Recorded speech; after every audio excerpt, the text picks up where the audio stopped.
Hello, welcome back to the channel, and we're going to have a Jarl from Fyne Ales.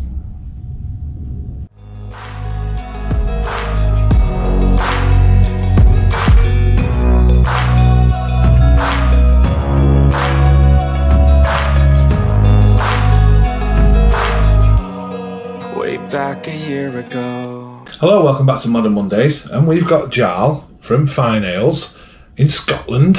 So it's a family-owned Scottish farm brewery creating modern, ambitious and progressive beers since 2001. So that's why it's Modern Mondays 2001 brewery. A little bit of info. I'll tell you what we'll do. We'll get the beer in a glass and then we'll have a little bit of a chat about the info. I don't know if I can read it from here whilst I'm pouring it. So this is a blonde ale. It's classed as a session blonde ale.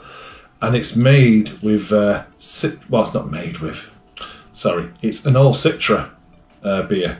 Now, the head brewer, I don't know what year he moved over to Fyne Farms. Fyne, look at that. Don't know what year he moved over, but he came from Oakham, and Oakham Citra, wasn't it? So I think that's where this idea of this beer came from. You can smell it as well, it smells fantastic. So, family-owned Scottish brewery, drawing water from the hills and brewing in converted farm buildings, creating modern ambitions. I said that. They've got two breweries on the, now I don't know if I'm going to say this right, it's the Acherdunnan Estate, Acherdunnan Estate.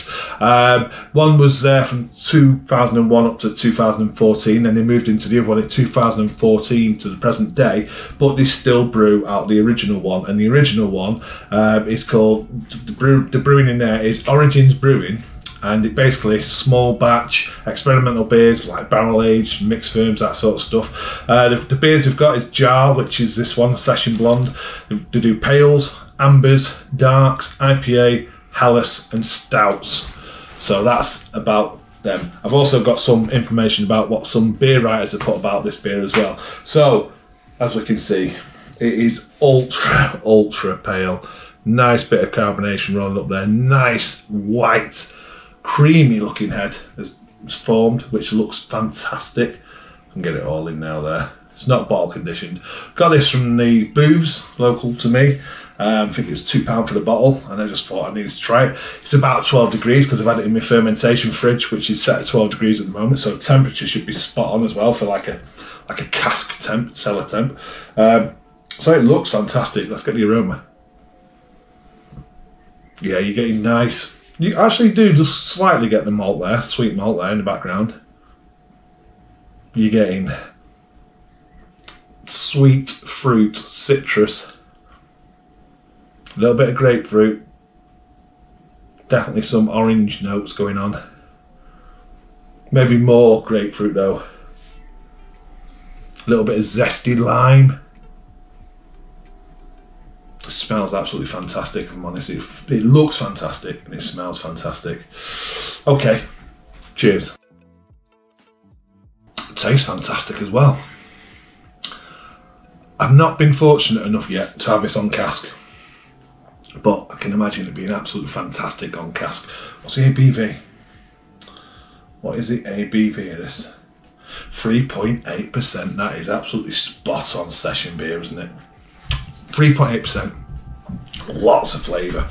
That citrus, the grapefruit, you're getting that on the palate, you're getting that, there's a bitterness which is all down the side of my palate, all down the side of my tongue.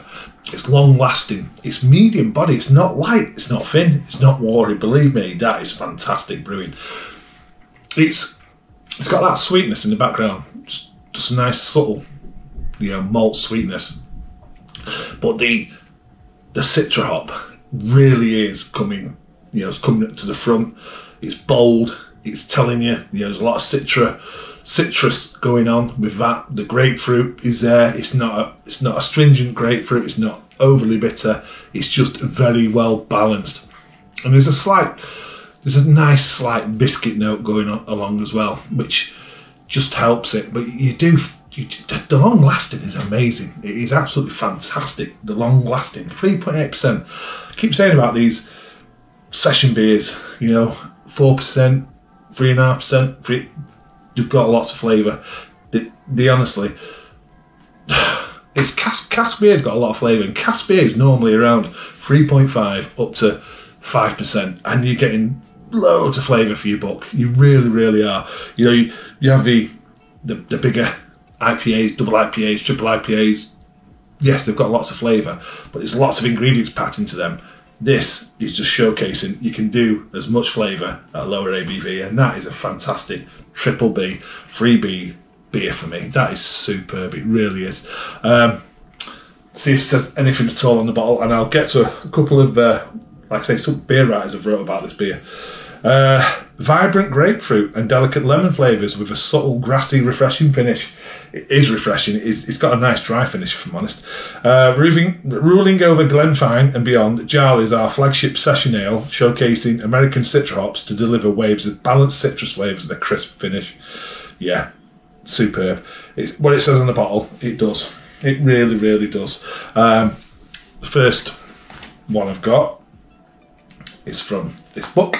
So the United Kingdom of Beer. And this is Adrian Tierney Jones, and he just puts first brewed in 2010 after the brewery head brewer Will Wood had become aware of the potential of a Citra hop, thanks to ex-colleagues at his former brewery, Oakham Ales. So that's where it says it there as well. Moderate in alcohol, golden as a sunset and finds on the finest part of the world. I think it's more straw, really light coloured. Elegant citrus character alongside a zingy, bitter and dry mouthfeel. This is a beer that you can drink several pints of and still remain sharp, refreshed and focused right to the bottom of a glass.